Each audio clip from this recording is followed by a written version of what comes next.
Le moment où sa belle-mère a tendu la main pour prendre la carte a été le déclencheur d'une scène que Lena n'aurait jamais imaginé vivre.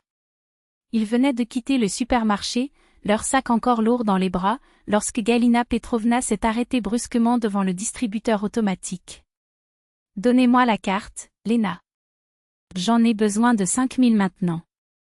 Je la rendrai la semaine prochaine, dit-il avec un naturel qui glaça le sang de sa belle-fille. Quelle carte ? Lena n'a pas compris tout de suite. La réponse fut sèche, de la vôtre, et « Prêtez-moi l'argent, c'est urgent. » Je n'avais pas d'argent liquide, expliqua Lena, mais je pouvais le transférer tout de suite. Transfert ? Pourquoi ? Répond la belle-mère en désignant le banc à côté d'elle. Voici la caissière, voici votre portefeuille. Donnez-moi le code et c'est tout. La demande ressemblait à un ordre. 6 mois de mariage avec Maxime, 6 mois de regards en coin et de commentaires voilés de sa belle-mère, qui n'a jamais caché son dédain pour sa belle-fille. Mais exiger le code PIN de la carte ? C'était trop. Je préfère être transféré, insista fermement Lena. La réaction a été immédiate, vous ne me faites pas confiance, n'est-ce pas ? Je pensais que vous alliez me le rendre. Ce n'était pas une question de confiance, précisa Lena, mais de principe. Je ne prête ma carte à personne. À personne, a-t-elle répété en regardant dans les yeux de celle qui la regardait avec un mélange de colère et d'incrédulité. Même pas pour toi ? Je suis la mère de ton mari, je ne suis personne, s'élève la voix, attirant les regards curieux. Lena sentit son visage brûler. S'il vous plaît, ne faites pas de scène. Je vais transférer tout de suite. Ce qui suivit fut un tourbillon d'humiliation. D'un mouvement brusque, Galina Petrovna lui arracha le sac des mains. Oh ouais ? Alors tu es mesquin, hein ? Maxime me laisse toujours utiliser sa carte, mais tu penses avoir raison. Avant que Lena ait pu réagir, sa belle-mère était déjà en train de fouiller dans son portefeuille, d'arracher le plastique et de le mettre dans la machine. Dites le code, a-t-il demandé. Je ne le dirai pas, répondit Lena, sa voix tremblante mais ferme. C'est ma carte. Les doigts de la belle-mère dansaient sur les boutons, essayant de deviner le mot de passe. Une erreur. 2. Le troisième, le distributeur avale la carte, carte bloquée. Vérifiez auprès de votre banque. Galina Petrovna se figea, le visage rouge de fureur. Lentement, il se tourna vers Lena, les yeux plissés comme des lames. C'était exprès, n'est-ce pas ? Je savais que ça allait bloquer. Ce n'est pas ta carte, répliqua Lena, essayant de retenir ses larmes. Tu l'as bloquée toi-même. Ce qui a suivi a été une explosion de violence. Une poussée, une tape sur l'épaule, Lena trébucha et tomba au sol, abasourdie. La belle-mère, hors d'elle-même, lui donnait des coups de pied dans le dos 1 fois, 2 fois, en criant « Ingrat ! Je n'en ai demandé que 5000, 5 misérables 1000, et à cause de ta cupidité tu as tout gâché. » Lena essaya de se protéger, mais en vain. Jusqu'à ce que des mains fortes saisissent Galina Petrovna par les bras. Un agent de sécurité du supermarché l'a éloignée d'une voix grave. « Ça suffit, madame. La police est déjà en route. » Quand Lena se releva, ses mains tremblaient.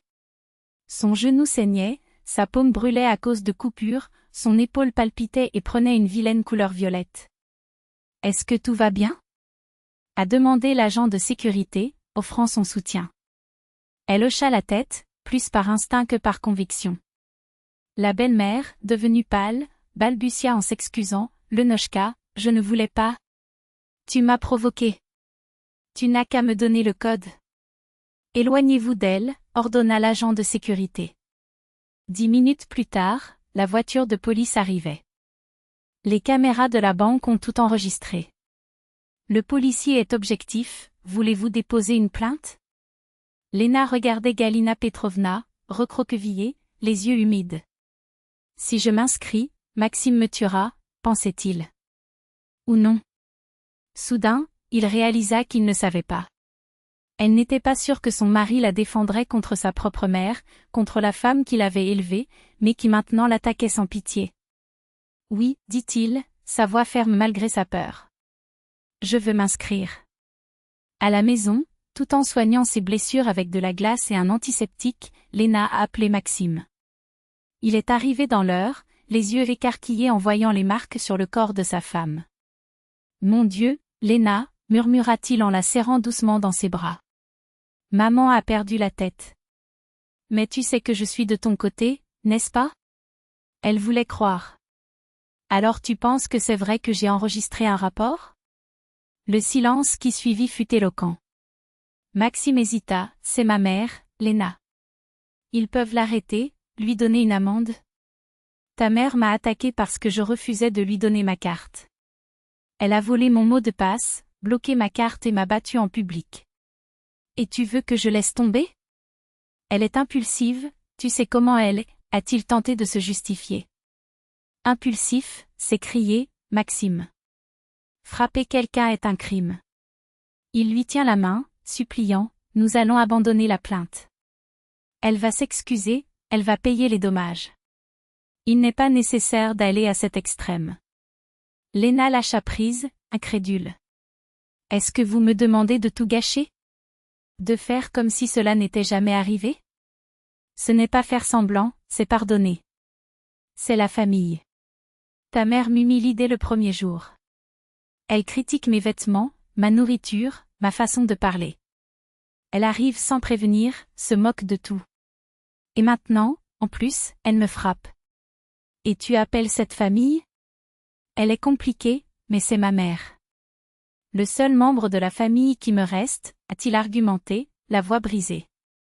Et moi, explosa Léna. Nous sommes mariés depuis 6 mois et vous me demandez déjà de fermer les yeux sur la violence. Que se passera-t-il dans 1 an? Dans 5? Il ne s'agit pas de fermer les yeux, il s'agit de lui donner une chance. Une chance? Elle a eu 6 mois de chance. Et aujourd'hui, elle a franchi la ligne d'arrivée. Maxime baissa la tête, les poings serrés. Que veux-tu que je fasse? Défendez-moi.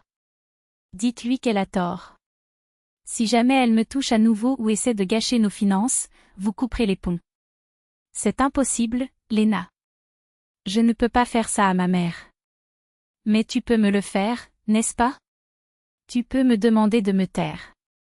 Sans un autre mot, Léna décrocha le téléphone et se dirigea vers le porche. Il a appelé sa propre mère. En entendant l'histoire, le silence à l'autre bout du fil était éloquent. Puis, une voix douce, « Viens ici, ma fille. » Maintenant.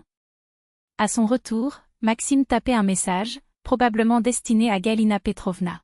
« Je pars, » annonça Léna. « Combien de temps? » Ce qui est nécessaire.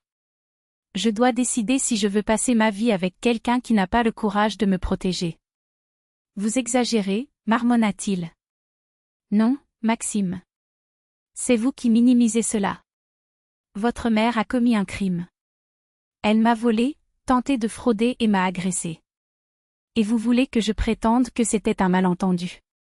Il ne l'a pas arrêtée alors qu'elle attrapait son sac et partait. Chez sa mère, le silence était un baume. Tandis que sa mère appliquait de la pommade sur ses blessures et lui servait du thé chaud, Léna se demandait, qu'est-ce que je vais faire? Je l'aime. Mais je ne peux pas vivre avec un homme qui place sa mère au-dessus de sa femme. Surtout quand cette mère est comme ça. Une semaine plus tard, le téléphone sonna. C'était Maxime, la voix tendue, Léna, maman est allée au commissariat. Elle a signé des excuses formelles. Elle va payer ton nouveau permis et les frais médicaux. Et toi? Demanda-t-elle en retenant son souffle. Une pause. Je lui ai dit que si elle te touchait encore, elle ne me reverrait plus jamais. Ni moi, ni toi. Pas nos enfants, si jamais nous en avons. Léna ferma les yeux. C'était un début. Mais est-ce que cela suffirait? Quelque chose en Léna commença à fondre, comme de la glace sous un soleil inattendu. La voix de Maxime, autrefois pleine de tension, portait désormais un poids différent, celui d'une vérité difficile mais nécessaire. C'est vrai. Tu avais raison. J'ai passé toute cette semaine à réfléchir, et j'ai compris. Ma mère a dépassé toutes les limites. Et j'aurais dû te défendre à l'époque, pas te demander de retirer ta plainte. Merci. Les mots étaient simples, mais il portait le poids d'une confession qui avait mis des années à être faite. Léna expira doucement, presque un soupir de soulagement mêlé de prudence. « Veux-tu revenir ?» La question fut posée avant qu'il puisse l'arrêter. De l'autre côté, un bref silence, comme si Maxime mesurait chaque syllabe avant d'y répondre. « Je reviendrai. Mais à une condition. » Sa voix était ferme, comme s'il avait lui-même besoin de cette structure pour ne pas vaciller. « Ta mère n'aura plus jamais accès à nos ressources. Elle ne se présentera pas à l'improviste. Et la première fois que tu manqueras de respect à cela, je partirai. » Pas de discussion. Elle n'a pas hésité. Combiné. Ce n'était pas une trêve, c'était un nouveau contrat, écrit avec l'encre de l'expérience et signé avec la douleur de quelqu'un qui a appris qu'aimer sans respect n'est qu'un mot vide de sens. Quand Léna est revenue, Galina Petrovna était là. Les excuses sont sorties de travers, entre les dents, comme si chaque mot coûtait une part de fierté. Mais c'est sorti. Elle a payé l'indemnisation. Et, pour la première fois de sa vie, il n'a pas demandé plus d'argent. Non pas parce qu'elle n'en avait pas besoin, mais parce que quelque chose dans la dynamique avait changé pour toujours. Léna n'était plus la fille qui se prosternait, ni la belle-fille qui finançait le manque de respect.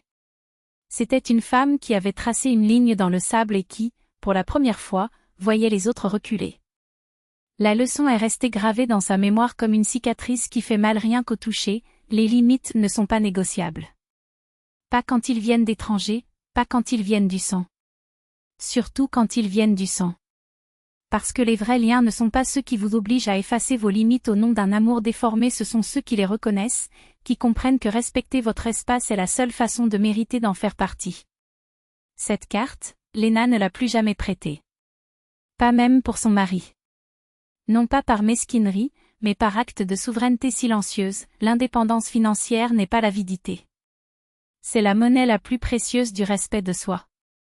Et elle avait appris, à ses dépens, que personne, pas même ceux qui jurent de l'aimer, n'a le droit de dicter le prix de sa dignité.